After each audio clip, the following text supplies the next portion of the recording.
और आज की इस कक्षा में हम देखने वाले हैं द्वितीय सप्ताह। क्या देखने वाले हैं? द्वितीय सप्ताह। और द्वितीय सप्ताह में हम देखने वाले हैं हमारे आसपास के पदार्थ। क्या देखने वाले हैं? हमारे आसपास के पदार्थ। गलत तो नहीं आ रहा? नहीं आ रहा? पहचान आ रहा? ठीक।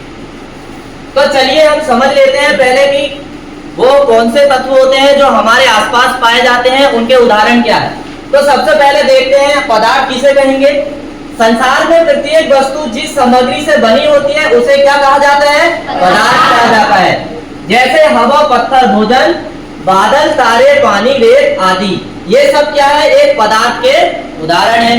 फिर से एक बार, संसार में प्रत्येक वस्तु जिस सामग्री से बनी होती है उसे क्या कहते हैं? पदार्थ कहते हैं। जैसे हवा, पत्थर, भोजन, बादल, तारे, पानी, रेत आदि। फिर नीचे क्या दिया है? हमारा शरीर भी पंच तत्व से मिलकर बना होता है। अब वो पंच तत्व कौन कौन से हैं? वायु, पृथ्वी, अग्नि, जल और आकाश। ये पांच तत्व मिलकर हमारे शरीर का निर्माण होता है। ये पांच तत्व मिलकर क्या होता है? हमारे शरीर का निर्माण होता है। ऐसे ही पृथ्वी का निर्माण भी कई सालों से गतिविधियां होते रहती है। लावा पिघलता है, फिर ठंडा होता है, फिर वहां पर जीवन संभव होने की बहुत सारी स्थिति बनती है।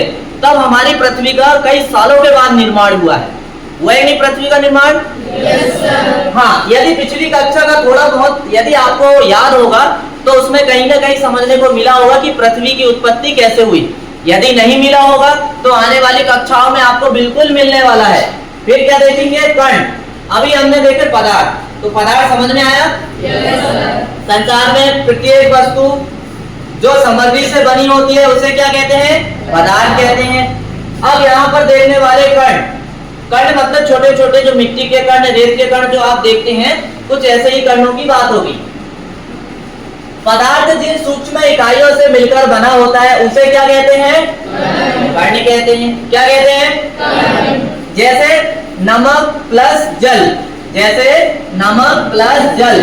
अब यहाँ पर ये क्रियाकलाप में दिया है, यदि आप जल में नमक घोलो, कभी ऐसा घोल के देखो जल में नमक? देखे हो गिलास में? तो नीचे बारीक बारीक कुछ कण रह जाते हैं, तो वो किसके उदाहरण है? कण के उदाहरण है। किसके उदाहरण है? कण के उदाहरण है। फिर क्या दिया है? अर्थात हमारे आसपास की सभी सामग्री छोटे छोटे कणों से मिलकर बनी होती है, जिन्हें हम क्या कहते हैं? पदार्थ कहते हैं। क्या कहते हैं? पदार्थ कहते हैं। अब तत्व किसे कहते हैं? देखिए, सबसे पहले हम बहुत क्रम से समझ रहे हैं। हमने समझे पदार्थ किसे कहते हैं, ठीक है? फिर कण समझे, कण से मिलकर क्या बना? पदार्थ बना। कण से मिलकर क्या बना? पदार्थ बना। अब तत्व की बात आती है। किसकी बात आती है? तत्व की बात। तो तत्व किसे कहेंगे हम एग्जांपल से यहाँ समझने वाले हैं। ऐसे सभी सरलतम पदार्थ, ऐसे सभी सरलतम पदार्थ जिन्हें विभाजित नहीं किया जा सकता, जिन्हें विभाजित नहीं किया जा सकता, मतलब उनको और छोटे छोटे टुकड़ों में नहीं बांटा जा सकता। अर्थात अन्य पदार्थ में परिवर्तन भी नहीं कर सकते। क्या कहलाते हैं? तत्व कहलाते हैं। क्या कहलाते हैं? अब तत्व में आपको कुछ उदाहरण यहाँ पर दिए हुए हैं। वो क्या है? यह शुद्धतम पदार्थ होता है, मतलब इन्हें क्या कहते हैं? शुद्धतम पदार्थ भी कहा जाता है। अब उदाहरण में क्या आते हैं? धातु, अधातु और उपधातु। तो धातु तो आप जानते ही हैं, मेटल, लोहा है, तांबा है, कॉपर है, ये सब क्या है? धातु। अधातु में क्या आएगा? मतलब जिसमें धातु के गुण ना हो, जैसे पत्थर है, लकड़ी है, ये बहुत सारे जो पदार्थ आते हैं, रबड़ है, ये सब क्या है? अधातु है। फिर इसके बाद में यहाँ नीचे भी कुछ समझाया गया। देखो, अभी तक आपने समझे पदार्थ, ठीक है? संसार में प्रत्येक सामग्री संसार में प्रत्येक वस्तु जिस सामग्री से बनी होती है उसे क्या कहते हैं? पदार्थ कहते हैं। संसार में प्रत्येक वस्तु जिस सामग्री से बनी होती है उसे क्या कहते हैं? पदार्थ कहते हैं। फिर कर्ण बहुत सूक्ष्म कण होते हैं। कर्ण जो है, इनका आकार बहुत सूक्ष्म होता है। इनका आकार कैसा होता है? कभी कभी तो इतने सूक्ष्म होते हैं जो हमारी नग्न आंखों से भी दिखाई नहीं देती। एग्जाम्पल के तौर में जैसे ये कमरा है, कमरा में जो ऑक्सीजन है, ऑक्सीजन में बहुत सारे मिट्टी के कण अभी मिलकर घूमते होंगे, क्या हमें दिखाई दे रहे हैं? क्या तो ये बहुत अति सूक्ष्म कण भी होते हैं जो हमें दिखाई नहीं देते हैं। फिर इसके बाद में परमाणु। अब जो आप विज्ञान में पढ़े होंगे परमाणु, उसी के बारे में थोड़ी चर्चा होगी, और नहीं भी पढ़े होंगे तो अभी आपकी जो सिलेबस की बुक है उसमें जरूर पढ़ने को मिलेगा। केवल आप थोड़ा सा एग्जांपल में यहाँ समझ लीजिए कि परमाणु किसे कहेंगे। देखिए, किसी तत्व का सबसे छोटा भाग, किसी तत्व का सबसे छोटा भाग क्या कहलाता है? परमाणु कहलाता है। क्या कहलाता है? ये इतना छोटा रहता है कि इसे विभाजित नहीं किया जा सकता। ये इतना छोटा रहता है कि इसे विभाजित नहीं किया जा सकता। अब परमाणु का उदाहरण क्या है? हाइड्रोजन है, हाइड्रोजन समझते ना, पानी।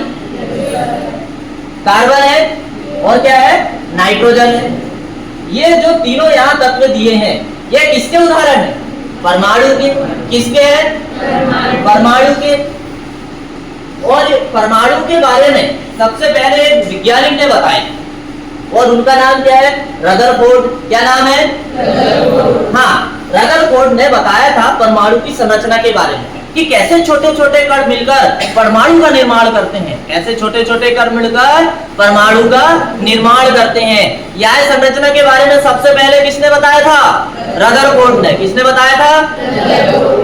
देखिए, थोड़ा बहुत कंफ्यूजन हो सकता है परमाणु में, क्योंकि आप पहली बार सुन रहे हैं, लेकिन जैसे ही आपका सिलेबस चालू होगा तो ये अध्याय आपको स्पेशली मिलेगा। लेकिन अभी हम यहाँ क्या देख रहे हैं? Bridge course. क्या देख रहे हैं? ठीक है ना? तो चलिए हम देखते हैं फिर परमाणु तत्व की छोटी इकाई जो प्रोटॉन है, न्यूट्रॉन है, प्रोटॉन, न्यूट्रॉन और इलेक्ट्रॉन। देखो, प्रोटॉन पी से, प्रोटॉन एन से, न्यूट्रॉन और ई से क्या है? इलेक्ट्रॉन। तो ये सारे ये जो तीन यहाँ पर कण आपको दिखाई दे रहे हैं, ये शॉर्ट में लिखे हुए हैं। ये क्या है? जब कोई परमाणु का निर्माण होता है ना, तो ये तीन तत्व मिलकर ही परमाणु का निर्माण करते हैं। मतलब ये क्या है? सूक्ष्म तत्व है। क्या है ये? या आप कह सकते हैं कि सूक्ष्म कण है। क्या है ये? तो कोई भी परमाणु का निर्माण होता है तो ये परमाणु के अंदर मौजूद होते हैं। इलेक्ट्रॉन जो है नाभिक के चारों ओर चक्र लगाता है, और प्रोटॉन और न्यूट्रॉन नाभिक के अंदर रहते हैं। तो ये कुछ सामान्य सी बातें हैं जो आपको परमाणु अध्याय में पढ़ने को मिलेगी। अब अणु देखते हैं हम। क्या देखते हैं? अणु। अभी तक हमने परमाणु देखे, अब हम देखते हैं अणु। अब अणु में क्या होगा?